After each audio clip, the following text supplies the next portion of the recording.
Que a paz do Divino Amigo possa continuar a nos envolver, materiais, espirituais aqui presentes. Mais uma vez agradecemos a Deus, a Jesus, a espiritualidade amiga e a direção material da casa, essa nova oportunidade de, nesses breves momentos, repartirmos com os nossos irmãos aquilo que já nos foi dado conhecer, aprender, dentro da consoladora doutrina dos Espíritos. O tema, no meu entendimento, é conhecido de todos, né? Deveria ser. Deveria ser também uma prática de todo espírita, dentro das suas condições, do seu tempo, mas deveria ser um hábito comum a todo lar espírita. Foi distribuído esse panfletinho aqui, né? Participe da campanha do Culto do Evangelho no Lar, ou o Evangelho no Lar. É uma prática, já tem alguns anos, segundo eu vi hoje num tema no YouTube, de uma irmã, uma faixa de idade minha, ela falou que essa prática, ela foi um conselho, uma orientação dada por Emmanuel a Chico, bem lá atrás, que deveríamos iniciar em nossos lares, né, o estudo do Evangelho de Jesus. Sabemos que nas casas espíritas esse estudo é realizado, mas o Evangelho no lar é um convite do mundo espiritual para que possamos realizar junto à nossa família, aos nossos familiares, esse momento de suma importância. É um momento curto, né? Nós vamos tecer aqui alguns comentários, mas pode ter a duração de 15, no máximo 30 minutos. Então, o Evangelho no Lar é de grande valia nesse momento em que a Terra está passando. Quando lá fora a guerra, a confusão, a discórdia impera, o lar, que é a base da sociedade, se realizar esse compromisso, essa atividade, essa prática, só pode contribuir para a harmonização do nosso lar e se estender, né, à nossa vizinhança, e estender à nossa cidade, ao nosso estado, ao nosso país e ao mundo. Então nós temos que fazer a nossa parte. Diz os Espíritos que a paz do mundo depende do mundo, mas a paz em nós depende de nós. A nossa irmã Meimei, eu até não encontrei, não sei se tem aqui, mas não tive nem tempo de procurar. A nossa irmã mãe tem um livro que se chama Pão Nosso. Quem tem esse livro? Não sei. A nossa irmã tem. Lá também, né? Então, Pão Nosso, o que é? Ali realmente é um roteiro do Evangelho no Lar, né? Ali ela vai descrever uma família espírita em que eles vão começar, eles não tinham essa prática, esse hábito, mas eles vão iniciar o culto do Evangelho no Lar. E ali vai descrevendo passo a passo todo o procedimento. Esse livrinho ensina muito bem, né? Inclusive na capa, se eu não me engano, eu li há muito tempo, então Meimei diz assim: realizas, se eu não me engano, né, diversas práticas no lar, diversos cultos. O culto da limpeza, o culto da alimentação, o culto da higiene, e ela vai tecendo aí uma relação de práticas, de comportamentos, de atitudes que no lar ocorrem, né? Quando os familiares estão ali. Mas por que não realizar o culto, a prática mais importante? Que é esse momento em que a família se reúne e vai estudar o Evangelho, né, no lar. Para nós espíritas é esse aqui, o Evangelho segundo o Espiritismo. Essa obra aqui é o livro que se indica, mas não quer dizer que tenha a ser sempre ele. Poderíamos estudar qualquer outro livro, né, que traga as lições de Jesus, né, a Boa Nova, né, os ensinamentos do Cristo. Ou se quisermos também colocarmos a Bíblia e abrirmos também e lermos um versículo, não tem problema. E complementarmos com o Evangelho, é de grande valia. Nós vamos criar um hábito salutar e vamos fazer a nossa parte, né, em colaboração com os espíritos, para que a paz se torne uma realidade. A gente às vezes só fica na teoria. mas nós podemos colaborar para que o mundo comece a mudar. E essa mudança tem que partir de nós. Nós temos que fazer também o nosso momento, na nossa parte, né? E falando em Evangelho no Lar, culto do Evangelho no Lar, nós falamos também, né? Vamos falar de família, porque a família é a célula marte, né? Básica da sociedade. É no lar que se formam os caracteres e se exporta para fora aqueles cidadãos que serão futuros, né, da humanidade, os futuros líderes. E um ser evangelizado, conhecedor do Evangelho do Cristo e tendo esse comportamento, com certeza vai melhorar muito o nosso mundo, né? O que é que nos falta hoje nos governantes? Vivenciar aquilo da crença que eles fazem parte, que se deixa muito a desejar. Porque não tem lógica certos comportamentos, então o cara não é cristão, nunca ouviu falar em Deus, em Jesus, em irmandade, igualdade, fraternidade, esses lemas todos, né? E são pessoas cultas, inteligentes, mas o que falta para eles? Realmente eu acho que faltou essa base, esse aconchego, essa vivência do hábito familiar de se reunir em determinado dia em horário e por breves momentos tecer leituras do Evangelho e comentários a respeito dessas lições de moral. Porque esse Evangelho segundo o Espiritismo só contém a parte moral das lições de Jesus. E falando em família, eu vou ler aqui um pedacinho que explica o que é uma família. Que a gente às vezes, o que é que forma e estrutura uma família? Quem é a família afinal? Por que Deus nos coloca lado a lado, através da lei da reencarnação, num grupo que se denomina família? O que é a família afinal? E nos diz aqui Kardec, no tema Honrai a vosso pai e a vossa mãe. Ele conta aqui, não vou ler, que o tempo é curto, né? Mas ele, introduzindo o tema, ele coloca aquela passagem que Jesus está na casa de um dos apóstolos, a multidão entra, né? Avança, domina todo aquele ambiente ali, é muito grande essa multidão. E de repente, a mãe de Jesus e os seus irmãos que estavam fora estão chegando. E diz a Jesus: olha, tua mãe e teus irmãos estão lá fora e te buscam. Aí diz que Jesus para a conversa que estava realizando e diz assim: quem é meu pai e minha mãe e meus irmãos? E olhando para todos que estavam às suas voltas, aí diz, né, que esse que faz a vontade é meu pai, né? Então ali Jesus aproveitou diferenciar a família de consanguínea da outra família que nós também fazemos parte, que a gente se esquece, é a família pelos laços espirituais. Por isso que Kardec vai ler, eu vou ler um pedacinho aqui, o parentesco corporal, físico consanguíneo e o parentesco espiritual. Há duas espécies de família que a gente faz parte. E olha só o que nos diz Kardec. Os laços de sangue não estabelecem necessariamente os laços entre os espíritos. Não é porque a gente nasce num grupo familiar do mesmo sangue que a gente realmente vai se tornar amigo, ou seja, já é amigo. Não vai ocorrer isso. Olha só, o corpo procede do corpo, mas o espírito não procede do espírito, porque o espírito existia antes da formação do corpo. Não foi o pai quem criou o espírito do filho. Ele apenas lhe forneceu, né?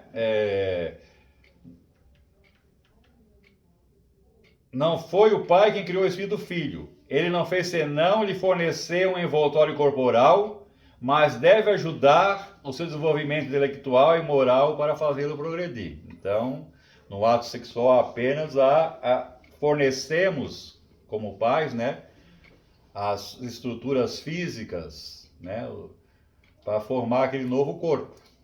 Mas o ser que vai dar vida, que vai animar aquele corpinho que começa a se desenvolver no ventre da mãe, já existia antes da mãe engravidar. E onde se encontrava? Na dimensão espiritual. Preparou-se para uma nova experiência na carne, através da lei da reencarnação. Então, quando ocorre o ato sexual, começa a formação do novo corpo e o espírito se liga a ele no momento do ato, né? e é atraído, né? Cada dia que passa, né? Através do perispírito, pelos laços fluídicos, vai se unindo molécula a molécula ao novo corpo, até que venha a nascer. Então o espírito vem do espaço, vem do mundo espiritual. Alguém que tem compromisso conosco, mas que já existia antes da mãe engravidar. Porque quem cria os espíritos é Deus, né? Os pais só fornecem a indumentária física. E todo esse processo vai gerar o quê? Um grupo familiar, um grupo de espíritos comprometidos com a lei divina e entre si mesmo. Então diz aqui, ó,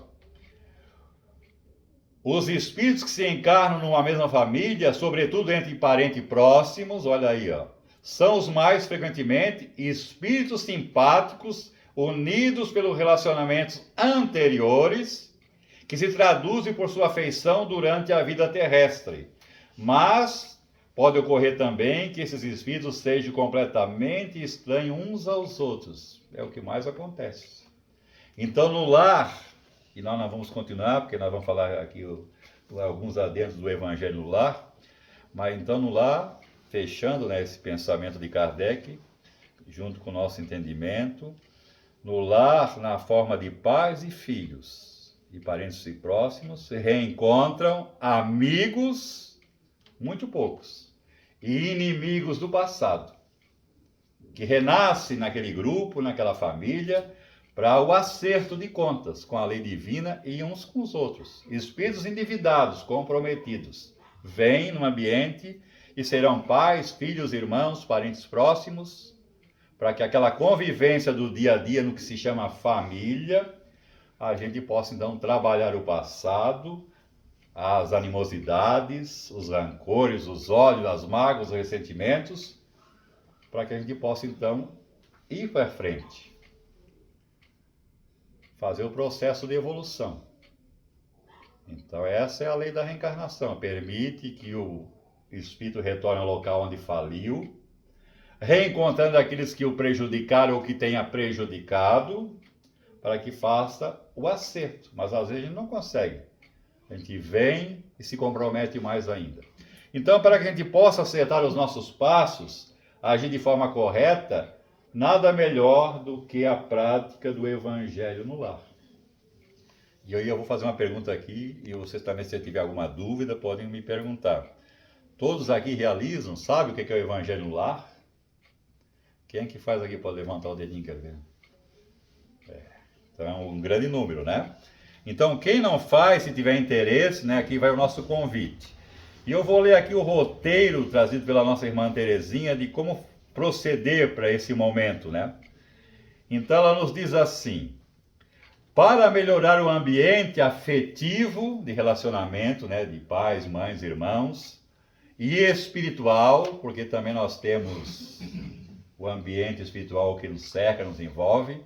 Nesse momento aqui no salão não estamos só nós, é uma grande ilusão. Essa casa não tem essa dimensão física que a gente está vendo aqui. Ela é muito maior. E o número de irmãos espirituais aqui muito maior do que o nosso aqui. Muito maior mesmo. Então esse ambiente espiritual é atraído pelo nosso modo de pensar, de ser, de agir. E no lar esse processo ocorre. Além daquela família que está sentada à mesa, se nós pudéssemos ver quem está à nossa volta, as nossas companhias espirituais, que muitas vezes, quando a gente volta da rua, conforme as nossas atitudes, o nosso comportamento, nós trazemos espíritos afins com o nosso modo de pensar e agir. Semelhante atrai semelhante. Eles vêm, são convidados a entrar por nós no nosso próprio lar. Se sentam no nosso sofá, mexem nas nossas coisas, a gente nem vê. Mas estão interagindo conosco. Esse é o ambiente espiritual. Então, esse momento do Evangelho, onde o Evangelho é ensinado, lido, né, o livro, comentado, é criado o hábito da prece, todo esse comportamento positivo modifica esse clima espiritual. Esses irmãos passam a entender o que está acontecendo, que estão em espíritos, que já desencarnaram, conforme o tema da noite. Muitos vão ouvir pela primeira vez falar de reencarnação, de mundo espiritual. Tem todos esses fatos, né? Há os que já sabem, e às vezes disso se aproveitam. mas a grande maioria até desconhece que está desencarnado, porque tem um corpo que, além desse, a gente tem o corpo perispiritual, que é semimaterial, e esse é uma cópia desse outro corpo que sobrevive ao fenômeno da morte. E a mente cria em volta do perispírito a indumentária que a pessoa gosta, sapato, camisa, óculos. Como é que a criatura vai acreditar que está desencarnada, que é um corpo tudo igual? Respira, sente, ouve, chora, fica alegre. As nossas companhias espirituais muitas vezes desconhecem a nova realidade. Então, o Evangelho, conforme o decorrer desse compromisso, né, a gente vai se moralizando, se educando, vai aprendendo também, vai estudando o Evangelho de Jesus, vai começando a entender, né, que na medida que a gente vai lendo, relendo, a gente vai compreendendo, né, as lições morais do Cristo e tentando colocar em prática. Não basta só ter teoria, temos que vivenciar. Como diz os Espíritos, as palavras despertam. Emmanuel fala isso, as palavras despertam, mas só os exemplos arrastam. Quer convencer um familiar a seguir aquele caminho correto? Vivencie aquele comportamento. Não só teoria, mas vivência. Aí nós conseguimos convencer. Às vezes só com um exemplo mesmo. Por isso que Jesus, quando pregava, vivenciava. Muito mais vivenciava, né? Então, diz a nossa irmã, para melhorar o ambiente afetivo e espiritual da família, faça a reunião do Evangelho no lar. A prática do Evangelho no lar vai criar essas condições. Primeiro, enseje um momento de paz e compreensão na vida familiar. Fora desse momento do Evangelho, a nossa convivência no lar, sempre que alguém volta do trabalho, né, conforme o tipo de família, números de filhos, de pessoas que estão ali presentes, os assuntos, as conversas, as situações são bem complicadas, né? São queixas, mágoas, ressentimento, queixa do trabalho, do emprego, do governo. Os nossos assuntos, né, e as notícias também que a gente vê na TV, são tudo notícias pesadas, né? Dificilmente, com raras exceções, as pessoas se apegam a certos, né? Então, as conversas, as atitudes, as palavras que geram, né, vibrações, que interferem, né, e manipulam os fluidos, né, cósmico universal, que é neutro, que não tem qualidade, mas que o nosso pensamento já vai criar, né, positivo ou negativo. Por isso que a gente entra num ambiente, a gente sente mal, porque as vibrações dos pensamentos das pessoas são baixos, grosseiros. Um exemplo é sair daqui e vai no primeiro bar que está lá aberto agora, para você ver o impacto que você recebe. Porque lá a conversa, as palavras, os deboches, as coisas, atraiu o mundo espiritual também naquela faixa, e ali é grosseiro o fluido que, né, que não tem, é neutro, mas que absorve as qualidades das conversas, dos pensamentos. Aí você vai levar um impacto muito grande. É uma realidade. Então, continuando. Então, esse momento seja, né, um momento de paz e compreensão. Então, aquele 15 minutos, 20 minutos, 30 minutos que a família se reúne ali, é o suficiente para começar a acender uma luzinha, que vai higienizando o ambiente. Vai afastando aqueles que não gostam daquela luz, daquelas palavras, daqueles ensinamentos, porque os espíritos também, os nossos irmãos nas trevas, entre aspas, na ignorância, eles não gostam de ouvir falar de Jesus, de evangelho, de perdoar, de amar, de esquecer. Assim como nós também às vezes não gostamos de certas conversas que alguém, qual é a solução? É tu esquecer, perdoar. Ah, eu não vou perdoar, nunca vou perdoar. Pois é. E essas coisas continuam do outro lado, né? Então, produz isso aí. Segundo, une mais os elementos da família pela atividade espiritual em comum. Então, esse momento nos une mais como família. Amplia nos familiares o conhecimento e entendimento do Evangelho, elevando-lhes o padrão vibratório e fortalecendo espiritualmente para as lutas da vida. Então, também nos fortalece. Não é só alimento. A prece é uma grande defesa do corpo e da alma, né? É uma das grandes defesas. A prece sincera, não da boca para fora, repetida, decorada, mas a prece com sentimento. Ela causa uma vibração muito grande. Por isso que todas as tarefas que a gente faz aqui ou qualquer outro lugar, né? A gente começa uma leitura. Qual é a leitura? A mensagem edificante que harmoniza. Aí vem a prece. atrai, congrega os pensamentos e a gente sintoniza com os espíritos do bem e da luz que são atraídos. Isso funciona no Evangelho também. Higieniza o ambiente espiritual do lar pelo cultivo de pensamentos e sentimentos cristãos. Então, nem sempre nossos pensamentos são elevados. Mas nesse dia, nesse horário, nesses momentos, nesses 15 a 30 minutos, aquela conversação fraterna, aquele estudo, vai gerar esse campo vibracional, que vai atrair os espíritos superiores, que vão depositar nas águas que estão na mesa os recursos que a gente necessita, vão aplicar o passe em alguém que esteja necessitado. Isso tudo ocorre se nós ver como está aqui ocorrendo agora. O passo não só ocorre ali dentro. Nesse momento, conforme a nossa necessidade, nós estamos recebendo do mundo espiritual. Né? É assim que funciona. Atrai, como vou dizer, a presença e assistência dos bons espíritos e evangeliza os desencarnados carentes que estejam no ambiente do lar ou relacionados aos seus membros. Então eles também vão ouvir, vão escutar, vão se doutrinar. Fazer o evangelho no lar é ajudar na formação de um mundo melhor na Terra, porque a evangelização estimula e acentua o sentimento de fraternidade existente entre toda criatura e pode fazer germinar em cada lar as sementes do amor e da paz. Então o mundo está carente de paz. A guerra é uma constante lá fora. Mas se no lar começar essa prática, nós vamos superar esse momento. Agora, como realizar? Isso é de suma importância. Marcar um dia da semana e um horário. Ambos fixos e certos. Então, escolher um dia da semana e um horário em que todos possam estar presentes ou todos os interessados, que às vezes nem todos querem, né? Às vezes você é obrigado, entre aspas, pode realizar sozinho. Você faz o convite. O filho não quer, o avô não quer, o pai não quer, a mãe não quer. Faz sozinho. Não obrigue ninguém a participar. Então, mas escolha um dia da semana em que você possa sempre estar ali. Então, daí sempre pensar qual é o dia que todos estão em casa ou que eu vou estar em casa naquele horário. Então, aquele dia e aquele horário vão ser fixos sempre, não dá para mudar. Por quê? Porque nesse dia e nesse horário também o mundo espiritual se fará presente. Eles também têm seus compromissos, nós podemos estar à nossa disposição à torta e à direito. É como aqui no passe, né? No dia da tarefa, os espíritos que assessoram os passistas estão ali, não faltam. Então, marcar um dia da semana e um horário, ambos fixos e certos, em que possa estar reunida toda a família, ou menos a isso que se dispuserem. Se os outros não se dispuserem, comece você mesmo sozinho essa atividade. Pode começar sozinho. E com o tempo, com certeza, você vivenciando aquele aprendizado, você vai despertando nele o seu interesse. Isso às vezes leva tempo, né? Tem também o detalhe de designar quem dirigirá a reunião, podendo ser o chefe da casa, aquela usa chefe, né? Que esse livro é bem antigo, então ainda tem aquela condição de chefe, né? Antigamente tinha o chefe da casa, era o chefe que mandava. Hoje quem manda mais é a chefa, né? Então tudo bem. Vamos lá.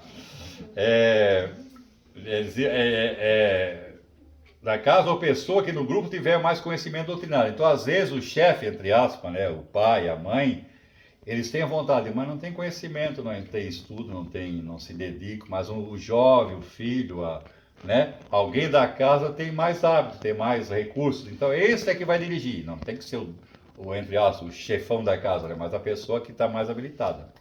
Então, ela pode iniciar a reunião. E olha só, escolher o cômodo da casa que sirva melhor para essa atividade. Então, escolher o cômodo onde tenha condições de que todos possam se sentar, estar em volta, né? Que o ideal mesmo é em volta de uma mesa. Mas pode ser feito no quarto, na sala, onde for. Mas sempre procurando aquela condição que tenha onde sentar, onde se acomodar, para que tudo... E também evitar, às vezes, uma porta que dê assim para a rua, que traga barulho, que perturba aquela concentração. Então, sempre escolher um cômodo reservado, né? E que tenha assentos disponíveis para todos que vão participar. Selecionar o livro a ser estudado. No nosso caso aqui, sempre se recomenda o Evangelho segundo o Espiritismo, mas pode ser qualquer outro livro que tenha lições morais de Jesus. Não quer dizer que seja sempre o Evangelho. Agora, um conselho de suma importância. Ela diz aqui, meia hora antes da reunião, desligar aparelhos de comunicação. Hoje é o bendito celular, que a gente nem se conversa mais, né? Senta no sofá e já liga ali, né? Ninguém mais interage. Então, mesmo o celular, desligar esse celular. meia hora antes. Por quê?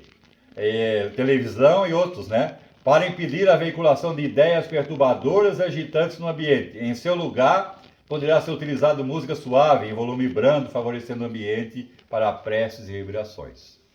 Então, meia hora antes, se desliga da realidade lá de fora, se harmoniza, respira fundo, esquece os problemas, porque o mundo espiritual está se aproximando, estão chegando. E se tiver uma música alta, qualquer coisa, eles também são repelidos. Então, a gente, para criar um ambiente, né? A conversação prepara o ambiente, diz André Luiz. Então, conversas de teor negativo, evitar. Conversar coisas positivas, para que a gente crie um ambiente favorável, para que começar o evangelho, né, a coisa corra muito bem, né? Se houver, agora tem um detalhe aqui que essa irmã diz assim, se houver necessidade de fluidificação da água para alguém enfermo, debilitado ou aflito, colocá-la em recipiente adequado para ser distribuída após o término da reunião. É muito comum as pessoas já botar uma jarra com água desde que começa a reunião, né? Mas no caso aqui dessa irmã, ela conhece o espiritismo há muito tempo. Ela diz que o ideal mesmo é só se tiver alguém necessitado. A água não é um ritual, né? Tem que botar sempre a água para fluidificar. A água será fluidificada se alguém realmente precisa. E o mundo espiritual sabe quando você precisa. Mas se a gente tem já esse hábito, já está enraizado em nós, que a gente sempre vai fazer o evangelho, já bota a jarrinha com água, aí coloque, não estou dizendo que não pode. Mas ela aconselha que, ó, se houver necessidade de fluidificação da água para alguém enfermo, aí sim, debilitado ou aflito, colocá-lo em recipiente adequado para ser distribuído após o término da reunião. E como é que se desenvolve a reunião? Prece inicial, pedindo assistência e proteção espiritual. Então, é uma prece simples, concisa, pequena, para entrar em sintonia. Então, e quem pode fazer a prece? Qualquer um que tem interesse que possa fazer. Mas às vezes a pessoa é tímida, não quer, não acha que não tem. E evitar preces decoradas. O ideal mesmo é prece que sai, palavras nossas. Pedir a presença de nosso anjo guardião, o amparo e proteção de Jesus. É fazer uma conversa mental, de viva voz, tem que fazer em voz alta. Mas a prece é isso aí. Deve ser simples, sincera, breve, de preferência espontânea e não decorada. Proferida por um dos participantes, no qual, mais que as palavras, tem o valor os sentimentos. Por isso que às vezes as nossas preces não funcionam, porque são só decoreba. Se dizer 10 Pai Nosso seguidos, mas não sentir nada do que disse, não tem valor nenhum. Um só, com sentimento, tem muito mais valor. Ou um pensamento em direção a Deus, né? Leitura doutrinária, metódica e sequente, de pequeno trecho do livro, né, que é o Evangelho, não excedendo a 10 minutos. Então, 10 minutos de leitura e em seguida começa o comentário. Fulano, o que é que você acha? Fazer com que as pessoas participem, que as pessoas às vezes se acomodam. Não sei o que digo. Mas quando alguém lê um trechinho assim pequenininho, de 10 minutos, você está ouvindo, mas a tua mente já está raciocinando, já está refletindo, né? Concordando, discordando. Então, colocar esse comportamento que você tem na sua tela mental na hora que... Fulano, o que é que você acha? Eu acho assim, eu entendi assim, porque é um estudo do Evangelho, dos ensinos do Cristo, adaptado para o nosso dia a dia, nos ajude a vivenciar, né, a viver a vida como nós estamos, né? Comentários sobre a leitura, rápidos, buscando sempre a essência dos ensinamentos de Jesus para a sua aplicação na vida diária. Então nós temos que incorporar esse estudo, esse aprendizado depois que acabar o Evangelho. Até a próxima semana. É igual aqui, a gente ouve um ensinamento, um aprendizado e a gente saiu dali e já esqueceu tudo. Mas na verdade é ali que começa o testemunho. Falou aqui de paciência. Pois chegou em casa, até chegar em casa, você será testado na paciência. Pode acreditar. Chega lá e cadê a chave? Esqueci, perdi. Pois é, já é o teste. E o tema foi paciência. Então a gente não pode esquecer que, não é, né? Aqui muito é dado, muito é pedido. Recomendações ao dirigente: colocar lições comentadas ao alcance de todos os participantes, né, de menor compreensão intelectual. Incentivar a participação de todos os presentes nos comentários, também nas preces leituras, pode fazer um rodízio, é muito bom a gente, cada dia um faz uma prece, uma leitura, aí vai perdendo aquela timidez, vai se envolvendo. No começo a gente, depois que pegar o ritmo, a gente não quer parar. Já quer ser o primeiro a fazer a leitura e a prece. Procurar fazer que todos mantenham a conversação em cunho edificante e apropriado, evitando sempre desviar para outros assuntos o tema e estudo à luz do Evangelho, fazendo o ensinamento críticas, diretas ou indiretas, a qualquer membro do grupo, da família ou de outras pessoas, falar em desdouro de outras religiões, grupos e pessoas, e qualquer polêmica ou discussão. Então, após tudo isso, ela recomenda aqui, pela nossa irmã, ela recomenda que, antes da prece final, a gente pode, né, fazer vibrações. E o que é vibrações? É aquele instante que todos ali, né, tendo alguém que comanda esse processo, vai então pedir que aquele momento de paz, de harmonia, aquele ambiente que se criou ali, se estenda lá fora. Ou comece pelo nosso lar e se estenda lá fora, aos hospitais, aos asilos, às prisões, aos governantes, aos países que estão em guerra. Simples, rapidinho. E todo esse endereçamento do nosso pensamento, esse nosso desejo em querer emitir essas vibrações, esses pensamentos positivos em direção a essas situações, vai ajudar muito. E após essas vibrações, né, que às vezes pode ser 3 tipos de vibrações, ou 1, ou 5, conforme o tempo, né? Mas sempre tem alguma coisa que a gente possa vibrar, e porque sempre tem alguém em necessidade, né? E após isso, então, encerrar com a prece, agradecendo aquele momento de estudo, de aprendizado, e esquecendo que nós teremos solicitado a vivência, né? Que acabou aquilo ali. E também é um conselho, assim, de experiência própria, que tem muitas casas, assim, a pessoa... Agora eu acho que não é tanto, né? Porque acabou essa onda de novela, que tinha a novela da Globo, que era às 9, às 8, né? Então, eu fui em muitos lares aí quando eu era jovem, que eles me convidavam a participar, né? Aí eu sei que assim, era assim, acabou o Evangelho, já corri para a TV para não perder o capítulo. Aí, assim como tem 30 minutos lá antes de começar, que a gente prepara o ambiente, o ideal é que a gente também, por 30 minutos, a gente deixe o ambiente sereno como está. Não se envolva com nada.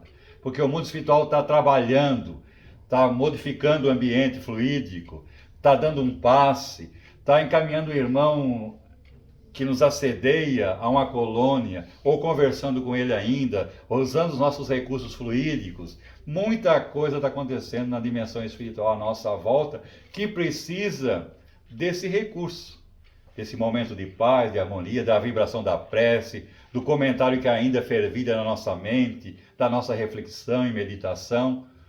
Mas se a gente já acabou, já liga o filme, liga a novela, já era. Pouco a gente vai aproveitar.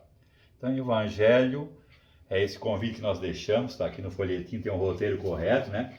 Escolham sempre o dia, a hora e façam. Se lançar o convite à família não houver resposta, faça você mesmo, sozinho, né? Para que a gente possa, então, dar o primeiro passo, vivenciando, né, o Evangelho de Jesus. E me lembro aqui de Maria Dolores, que diz assim, né? Se desejas extinguir a sombra que aflige e atrasa, não esqueças de acender a luz do Evangelho em casa. É um poema bem grande, mas nós só damos essa primeirinha aqui, porque o tempo também já, né?